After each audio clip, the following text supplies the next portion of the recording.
وَأَنذِرْ عَشِيرَتَكَ الْأَقْرَبِينَ، اے نبی اپنے قریبی رشتہ داروں کو ڈرائیے۔ تو رسول اللہ صلی اللہ علیہ وسلم نے قریشیوں کو مخاطب کیا، یا معشر قریش، اے قریشیوں اپنی جانوں کو جہنم کی آگ سے بچا لو۔ لا اغنی عنکم من اللہ شیئا، اگر اللہ نے تجھے پکڑ لیا تو میں تمہیں چھڑا۔ ہمارے ہاں کیا کہتے ہیں، جہنم میں میں تو کیا میرا سایہ بھی نہ جائے گا، کیونکہ غوث پاک سے یہ دیکھا۔ ہم بابا جی کی 11ویں دیتے ہیں، انہوں نے کہا ہے بیٹا بس تو سالانہ نذرانہ ہمارے چندے میں ڈالتا رہا کر، اور میں جانوں اور اللہ جانے۔ ایک بزرگ نے اپنی کتاب میں لکھا ہے، انہی کے بزرگوں نے، کہ جب منکر نکیر بابا عبد القادر جیلانی کے پاس، اب منکر نکیر کو نہیں پتا تھا یہ کون ہے، سوال جواب کرنے کے لیے پہنچے تو انہوں نے آتے ہی کہا، اسے اٹھا کر بٹھایا، من ربک، کہا بھائی پہلے سلام علیکم کرو بعد میں جواب دوں گا۔ انہوں نے سلام کے لیے آگے ہاتھ بڑھایا تو بابا جی نے فرشتے کا ہاتھ پکڑ لیا زور سے، کہا یہ بات تو بعد میں بتاؤں گا، من ربک پہلے یہ بتاؤ، جب اللہ نے کہا تھا میں آدم کو پیدا کرنے لگا ہوں تو تم نے یہ کیوں کہا تھا سارے انسانوں کے بارے میں کہ یہ خون بہائیں گے؟ فرشتے حیران ہکے بکے بھی پوچھ رہے، کچھ اور آئے تھے، اور الٹا ہم ان کا امتحان لیتے، یہ تو میرا امتحان لے رہے۔ فرشتوں نے کہا حضرت یہ بات تو سارے فرشتوں نے کہی تھی، ہم دو نے اکیلے تو نہیں کی، آپ ہمیں چھوڑیے ہم پوچھ کر آتے ہیں۔ کہا دونوں کو چھوڑوں گا تو پھر گارنٹی کیا ہے تم واپس آؤ گے؟ ایک کو پکڑتا ہوں ایک کو چھوڑتا ہوں، جاؤ پوچھ کر آؤ۔ ایک کو پکڑ لیا، دوسرا فرشتہ چھوڑ دیا۔ اب یہ دوسرا فرشتہ روتا روتا اللہ کے پاس گیا کہ اللہ پاک وہاں تو کوئی سبز چولے والے بابا جی ہیں، میں نے کہا من ربک، اس نے کہا سلام علیکم تو کرو، ہم نے ہاتھ آگے بڑھایا تو ہمارے فرشتے ساتھی کو پکڑ لیا اور پوچھتے ہیں تم نے یہ کیوں کہا؟ تو اللہ عز و جل نے عبد القادر جیلانی سے، نعوذ باللہ تعالی اللہ عما یقولون، ان ظالموں نے میرے رب کی قدر اور عزت کو نہیں پہچانا۔ وہ اللہ کہتا ہے اگر میں عیسیٰ، اس کی ماں مریم، ومن فی الارض جمیعا، اور زمین میں جتنے جو کچھ بھی ہے سب کو اٹھا کر جہنم کے حوالے کر دوں تو اللہ سے کوئی پوچھ نہیں سکتا۔ اللہ نے کہا تو میرے فرشتوں کو چھوڑ دے، فرشتوں نے معافی مانگی، اللہ نے کہا فرشتوں کو چھوڑ دے۔ اب عبد القادر جیلانی بارگیننگ کر رہے ہیں اللہ کے ساتھ، کہا ہاں چھوڑتا ہوں ایک شرط پہ، تو میرے سلسلہ قادریہ کے سارے مریدوں کو جہنم سے نجات دے دے، میں تیرے فرشتے کو چھوڑ دوں گا۔ کہا جا، میں نے تیرے سارے مریدوں کو چھوڑ دیا، اس نے کہا جا میں تیرے فرشتوں کو چھوڑ دیا۔ یہاں تو یہ پٹی پڑھائی جاتی ہے، یہاں تو یہ عقیدے بیان کیے جاتے ہیں، اور ادھر محمد رسول اللہ صلی اللہ علیہ وسلم کی ذات مبارک ہے، پوری کائنات کے پیر، پوری کائنات کے فقیر، پوری کائنات کے اولیاء اللہ، بابے اور ملنگ ایک پلڑے کے اندر رکھ دو اور محمد رسول اللہ ایک پلڑے میں ہو، کائنات ایک پلڑے میں ہو، ساری کائنات مل کر محمد کے برابر صلی اللہ علیہ وسلم۔ اللہ کے نبی کہہ رہے ہیں اے قریشیوں اپنی جانوں کو خود بچا لینا، میں تمہیں چھڑا نہیں سکوں گا۔ پھر نام لے کر کہا یا عباس ابن عبد المطلب، اے عباس بیٹے عبد المطلب کے، لا اغنی عنک شیئا، میں تیرے کچھ کام نہ آ سکوں گا قیامت کے دن۔ اللہ کے مقابلے پر اگر اللہ نے پکڑ لیا اپنی بیٹی سادات کی ماں فاطمہ رضی اللہ تعالی عنہا مخاطب کر کے کہتے ہیں یا فاطمہ بنت محمد صلی اللہ علیہ وسلم، اے محمد کی بیٹی فاطمہ، سلینی من مالی ما شئتی، جو جی میں آتا ہے بابا کے مال میں سے مانگ لے، بیٹی دے دوں گا۔ باپ بیٹی کا رشتہ ہی بڑا پیارا ہوتا ہے، لیکن لا اغنی عنک من اللہ شیئا، اے فاطمہ اگر رب نے پکڑ لیا تیرا باپ نبی ہوتے ہوئے بھی تجھے چھڑا نہ سکے گا۔ سوچئے ذرا، ان عقیدوں کو سامنے رکھیے، ان کے ننگے پیروں کے ننگے بچے جو کہہ دیتے ہیں وہ پورا ہو جاتا ہے، اور ادھر محمد رسول اللہ بیٹی سے کہہ رہے ہیں بیٹی دنیا میں کچھ مانگنا ہے تو مانگ لے، دے کر راضی کر لوں گا، لیکن اللہ کے دربار میں تجھے چھڑا نہ سکوں گا۔ اور اپنے بارے میں اللہ کے نبی کہتے کیا ہے؟ قل انی اخاف ان عصیت ربی عذاب یوم عظیم، اگر میں اپنے رب کی نافرمانی کروں تو مجھے بڑے دن کے عذاب کا ڈر ہے، مجھے بڑے دن کے عذاب کا ڈر ہے اگر میں اپنے اللہ کی نافرمانی کروں۔ مسند احمد میں ہے، رسول اللہ صلی اللہ علیہ وسلم فرماتے ہیں میرا تمہارا، اپنے رشتہ داروں کو مخاطب کر کے، میرا تمہارا دنیا کے رشتوں کا جوڑ ہے جس کو دنیا کے اندر نبھاؤں گا، ادا کروں گا ان کے حقوق کو، لیکن یاد کرو قیامت کے دن اللہ کے عذاب سے میں تمہیں بچا نہیں سکتا۔ قرآن حکیم کے ذرا اس مقام پہ غور کیجیے۔ وَقَالُوا اتَّخَذَ الرَّحْمَنُ وَلَدًا سُبْحَانَهُ بَلْ عِبَادٌ مُكْرَمُونَ۔ پیروں سے آگے بات چلتی ہے، کچھ لوگ فرشتوں کو بہت کچھ کرنے والا سمجھتے ہیں۔ آپ نے تعویذ دیکھے ہوں گے کبھی، یا جبرائیل یا میکائیل یا اسرافیل یا فلاں یا فلاں یا فلاں۔ اشرف علی تھانوی صاحب نے بہشتی زیور کے اندر یہ فرشتوں کے، بزرگوں کے، اولیاء کے تعویذ تو ہم نے سنے ہیں، اس میں ایک اور تعویذ بھی لکھا ہوا ہے جس میں فرعون، حامان، قارون، شداد ان کے نام بھی دیے ہوئے۔ سبحان اللہ، جن کا رب زندہ ہوتا ہے انہیں کسی اور کے سہاروں کی ضرورت نہیں ہوا کرتی۔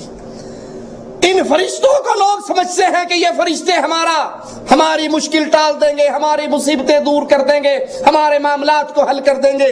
اور کچھ لوگوں کا عقیدہ ہے جیسے کفار مکہ کا تھا کہ یہ فرشتے اللہ کی بیٹیاں ہیں، تو انہوں نے کہا کہ رحمان نے تو بیٹا پکڑا ہے، سبحانہ، اللہ اس بات سے پاک ہے، بلکہ یہ جتنے بندے ہیں یہ سب اللہ ہی کے بندے ہیں، اور یہ فرشتے بھی اللہ کے بندے ہیں، ان کو جو حکم دیا جاتا ہے یہ اس حکم پہ عمل کرتے ہیں۔ سنیے ذرا ان کے بارے میں، ان کے تعویذ لٹکانے والوں ذرا سنو ان فرشتوں کی حیثیت قرآن کیا بیان کرتا ہے۔ وَلَا يَشْفَعُونَ وَلَا يَشْفَعُونَ، اور یہ سفارش نہیں کریں گے، شفاعت نہیں کریں گے۔ تم دنیا میں یا جبرائیل یا میکائیل یا اسرافیل کے بڑے بڑے تعویذ بنا کے کمروں میں لٹکا لو، گلے میں لٹکا لو، گاڑی سے لٹکا لو، بازوؤں سے باندھ لو۔ وَلَا يَشْفَعُونَ إِلَّا لِمَنِ ارْتَضَىٰ، یہ قیامت کے دن سفارش اس کی کریں گے جس کی سفارش کرنے کی اللہ ان کو اجازت دے گا اور اللہ راضی ہوگا۔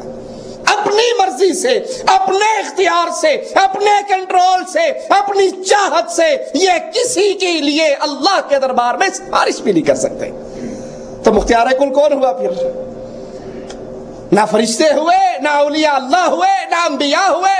مختار کل جو چاہے جب چاہے کر جائے، جس کی کہی ہوئی بات کو کوئی ٹال نہ سکے، وہ صرف ایک عرش والا اللہ ہے۔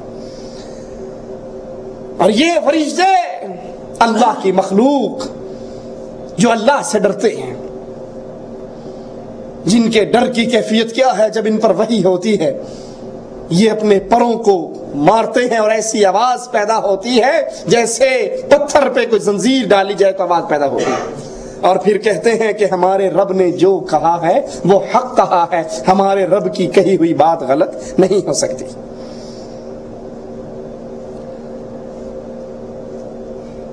جب ان کی اپنی کیفیت یہ ہے تو بتائیے یہ کسی کی مصیبت کو کیسے ٹال سکتے ہیں؟ ان کے ناموں کے لکھے ہوئے تعویذ دکان اور مکان میں لٹکانے سے خیر اور برکت کیسے ہو سکتی ہے کہ جب خیر اور برکت کا سارا اختیار صرف ایک اللہ کے ہاتھ میں ہے؟ قرآن حکیم کے اس مقام پہ غور کیجئے۔ وَكَم مِّن مَّلَكٍ فِي السَّمَاوَاتِ لَا تُغْنِي شَفَاعَتُهُمْ شَيْئًا إِلَّا مِن بَعْدِ أَن يَأْذَنَ اللَّهُ لِمَن يَشَاءُ وَيَرْضَىٰ۔ وَكَم مِّن مَّلَكٍ فِي السَّمَاوَاتِ، آسمان میں کتنے فرشتے ہیں، لا تغنی شفاعتهم شیئا، جن کی سفارش کسی کو کوئی فائدہ نہ دے سکے گی، الا من بعد ان یأذن اللہ، ہاں اس کے بعد کہ اللہ ان کو اجازت دے، لمن یشاء ویرضی، اس کے لیے جس کے لیے اللہ راضی ہو اور اللہ پسند کرے۔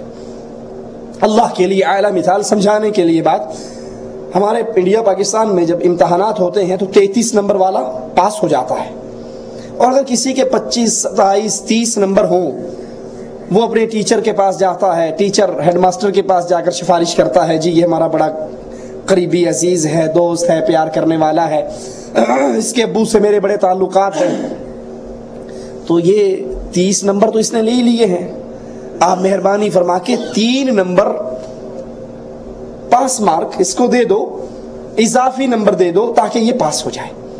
کیا خیال ہے؟ ہیڈ ماسٹر اس کی سفارش مان کے پاس کر دے گا بچے کو، 3 نمبر اپنے پاس سے اضافی دے دے گا۔ اچھا اب اسی ماسٹر صاحب کے پاس ایک اور بچہ آئے کہ جی آپ میری بھی سفارش کرو، دیکھو آپ نے اس کی سفارش کی اور وہ پاس ہو گیا، میری بھی کر دو۔ وہ پوچھے بیٹا تیرے نمبر کتنے ہیں؟ کہا نمبر تو میرے انڈا ہی ہے اور کچھ نہیں ہے، 0 ہی ملا ہے مجھے، تو میں کوئی سوال حل نہیں کر سکا۔ کہے گا بے وقوف، تیری سفارش کر کے میں نے اپنی بےزتی کروانی ہے؟ بھئی کچھ تیرے پلے میں ہوتا، کچھ میں سفارش کرتا، کام بن جاتا، اور جس کے پاس ہے ہی 0 اس کی سفارش کون کرے گا؟ اور جو شرک کرتا ہے قیامت کے دن اس کے نامہ اعمال کے اندر کوئی نیکی باقی نہیں رہے گی۔ لہذا مشرک کی سفارش، قبر پہ سجدہ کرنے والا، قبر پوجنے والا، قبر کا طواف کرنے والا، قبر پہ نذر و نیاز دینے والا، قبر پر پیر صاحب کی قبر کی مٹی چاٹ کر شفا کی امیدیں لگانے والا، وہاں کے کڑے پہن کر، انگوٹھیاں اور پتھر، لولو اور مرجان پہن کر کے یہ پیر صاحب کے ہاتھ لگے ہوئے ہیں، تبرک والے یہ پتھر ہے، یہ فیروزہ پتھر ہے، یہ یاقوت پتھر ہے، بابا جی نے اس پہ دم کیا ہے، یہ پہننے سے بواسیر ختم ہو جاتی ہے، یہ بزرگ بڑی پہنچی ہوئے ذات ہے، یہ جو عطا کر دیتے ہیں، یہ مانسیرے کا ننگا پیر ہے، یہ نواز شریف کو ڈنڈے مار دیتا ہے، وہ وزیر اعظم بن جاتا ہے، بے نظیر بھٹو کو مار دیتا ہے تو یہ وزیر اعظم بن جاتی ہے، یہ بڑے پہنچے ہوئے ہیں، ان کے کرنے دھرنے سے سارے مسئلے حل ہو جاتے ہیں۔ جو یہ عقیدے رکھتا ہے وہ مشرک ہے، اور مشرک کی شفاعت قیامت کے دن نہ اولیاء کر سکیں گے نہ فرشتے کر سکیں گے، کیونکہ ان کا ٹھکانہ ہمیشہ کی جہنم ہے۔ یہاں تو یہ عقیدے ہیں کہ ان سب کے اختیار میں قرآن، امام کائنات، امام اعظم، قائد اعظم محمد رسول اللہ صلی اللہ علیہ وسلم کے بارے میں ایک بات کہتا ہے، بس یہی بات کہہ کر اپنی بات کو ختم کرتا ہوں۔ اللہ عز و جل کہ قرآن حکیم کی آیت پہ غور کیجئے اور پھر سوچئے، جب نبی کا مقام اللہ کی شریعت میں، اللہ کے فرامین کے مقابلے پہ یہ ہے، تو اس شریعت میں کوئی اور دم کیسے مار سکتا ہے؟ وَلَوْ تَقَوَّلَ عَلَيْنَا بَعْدَ الْأَقَاوِيلِ لَأَخَذْنَا مِنْهُ بِالْيَمِينِ ثُمَّ لَقَطَعْنَا مِنْهُ الْوَتِينَ فَمَا مِنْكُمْ مِنْ أَحَدٍ عَنْهُ حَاجِزِينَ۔ اگر یہ رسول علیہ السلام کوئی بات اللہ کی شریعت میں اپنے پاس سے کہیں، اللہ کے ذمے کوئی بات لگائیں، اپنی مرضی اپنی خواہش سے کچھ کہیں، اللہ کے ذمے لگائیں، نتیجہ کیا نکلے گا؟ لَأَخَذْنَا مِنْهُ بِالْيَمِينَ، ہم ان کو دائیں ہاتھ سے پکڑ لیں، ہم ان کو دائیں ہاتھ سے پکڑ لیں، پھر ان کی شہرگ کو کاٹ ڈالیں، تم میں سے کوئی اپنے نبی کو چھڑا بھی نہ سکے۔ یہ اللہ کی شریعت ہے، یہ اللہ کا دین ہے، یہ اللہ کی توحید ہے، اس کی نگہبانی اللہ کے ذمے ہے۔ بتائیے، جب اللہ کے نبی اپنے پاس سے اللہ کی شریعت میں کوئی اضافہ نہیں کر سکتے، اللہ کے ذمے کچھ نہیں لگا سکتے، بلکہ وہ بھی پابند ہیں اللہ کی طرف سے اتاری گئی وحی کے، تو پھر کوئی اور پیر بابا بزرگ وہ کیسے اس اختیار کے اوپر براجمان ہو سکتا ہے کہ جو وہ کہتا جائے، جو اس کی زبان سے نکلتا جائے؟ وہ کہتے ہیں ملتان کے اندر ایک شاہ شمس تبریز بہت بڑے بزرگ ہیں، BBC.com پر بھی، انٹرنیٹ پر بھی ان کی یہ پوری زندگی اور سیرت پہ ایک فلم موجود ہے۔